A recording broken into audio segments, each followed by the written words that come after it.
like Steve said, game modes is really the biggest thing that I would have liked to see if we had some more time.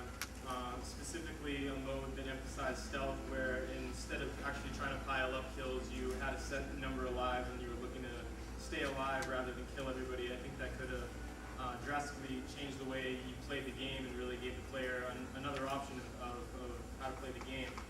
That in addition to the team mode, which Steve talked about, I think that could have provided a lot of cool opportunities for people to like team up against people like Bobby and say, okay, you know, I'm going to draw so-and-so out, and then someone else be stalking in the shadows to make a kill.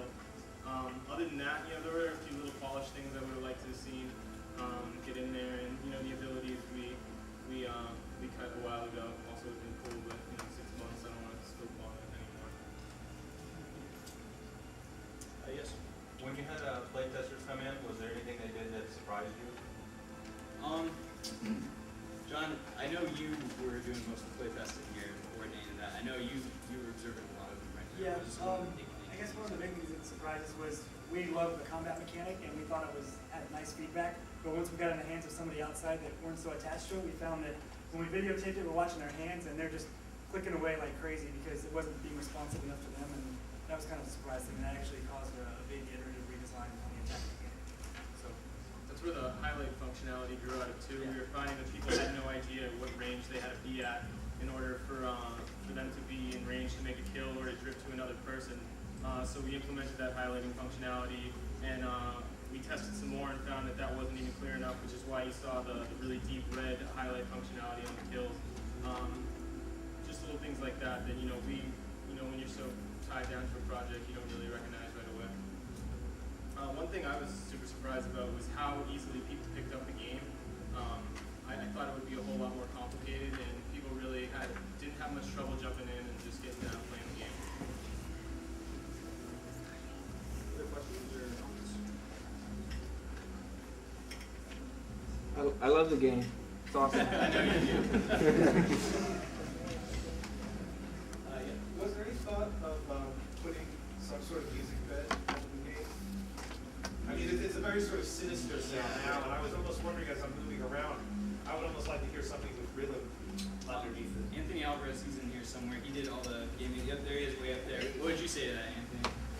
Yeah, that's something I would have definitely liked to have touched on, and it was brought up, but at the same time, we were trying to maintain this ambiance of like paranoia, sort of like you don't know what's going to happen next. And doing extensive research on movies that had like a similar tone, we found that it was very ambient, the entire type of a soundtrack that would go to movies like that. So I mean, you do get to hear all the sound effects really well, which is nice.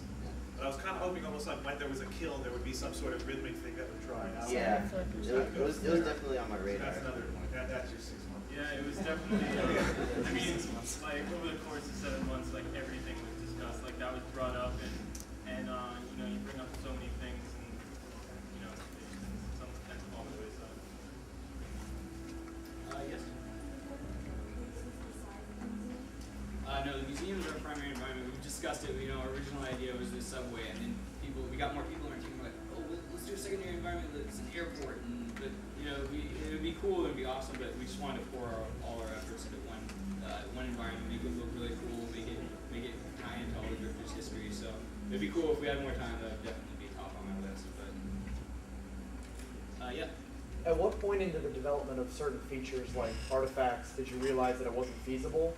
And in hindsight, how much production time do you think might have been lost on a lot of the discarded features? Well, a lot of the discarded features, there were things that we wanted to get to, but we never really actually started on. We were focusing on the core gameplay elements first. So a lot of things like the ability, there's a lot of design work on it and around it, but actually implementing it into the game, we didn't get started on it. And there's something we're saving, because a lot of things we didn't get to were, I guess, ancillary features that were really cool, but weren't part of the core mechanics. We wanted to focus on that core first and really get it down so people could hunt and hide, observe tells, blend with the environment, and kill each other. And then anything after that would be awesome to add in the game. But yeah, so I don't think we lost a whole lot of development time doing that, which was lucky, because sometimes it's easy to go astray on those things and then it never pans out, and you lose that time. But I think we got pretty lucky with that and just focused on the core thing. Yeah. What's an example of an ability that you feel would have enhanced this example? We've got a whole list of them. I'll let you talk about it. It was really a ton. We were really trying to emphasize that sense of paranoia. So, like one of the abilities, it was one of my favorite, was kind of a decoy, where as you see if you spend enough time in drifter vision, your drifter silhouette would glow. One of the abilities we had talked about would make that drifter silhouette glow on the person next to you. So if you stayed someone next to you, they would appear like the drifter and you would remain hidden. So someone may come up and try to attack that person, giving away their position, which would let you turn around and attack them. There's really a lot, and it's kind of been a while since we touched on them.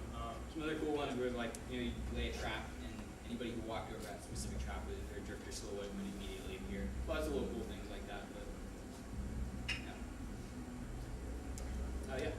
How many people do you originally want to support? Was it always 4? We initially wanted to do 8, but I think 4 was much more achievable because the more people you have playing the game, the more players, the bigger the crowd you need and stuff, and that was just is compounding the problem. So we needed to add support for 8 more players, then we had to have more people in the environment. So we thought 4 was a comfortable number. It ended up being good, but 8 was our original goal. Yeah. I think 8 might have turned into just a bloodbath. Yeah, I think so too. You see before, you see people make a kill and then everybody's over there pretty quickly. We had said 8 with a 1 drifter to 10 NPC ratio. I would like to have seen more NPCs just to give more places to hide and add more of that paranoia because more people. But I think it was kind of a happy mistake that we had to downsize the 4 because I think if we had tried 8, we would have had to bring it down anyway. Yeah. Would you ever consider the idea of having people talk to each other? Yes, that was actually one of the first things we wanted to do, and we started out with more subtle things first, just actually pressing the emote and observing exhibits and stuff, and that was one of those cool things that we wanted to do. We wanted to be able to have people interact with each other and stuff, and it's just something we didn't get in time to focus on core stuff first, but yeah, it was something we really wanted to do. Yeah, with the crowds we did a lot of research. We even went to a museum and took a look around and observed the crowd. And one thing we really wanted to do was to have people moving together, and we wanted like tour groups and things like that, kind of like Assassin's Creed. If you've seen, the people walking together. But that proved really difficult with pathing. Our programmers made an awesome path tool that we could go right into Gamebryo and place nodes. So all those paths you see in the game are all producer driven thanks to the tools that our programmers created to allow us to make those paths and integrate behaviors. But it was really difficult to put 2 people on the same path walking next to each other and ensure that they stayed together or didn't collide, and with the pathfinding if they got bumped off the path. So yeah, it was definitely discussed, and maybe it's one of those more than 6 months, maybe a year thing. Yes. What do you think was the best decision you made as a team, and what was the worst decision you made?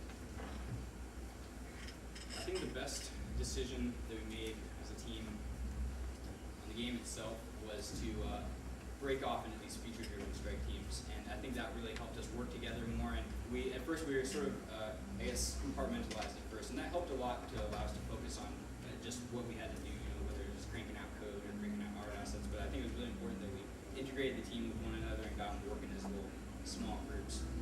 The worst decision, yeah, you can go. I'll take full credit for worst decisions.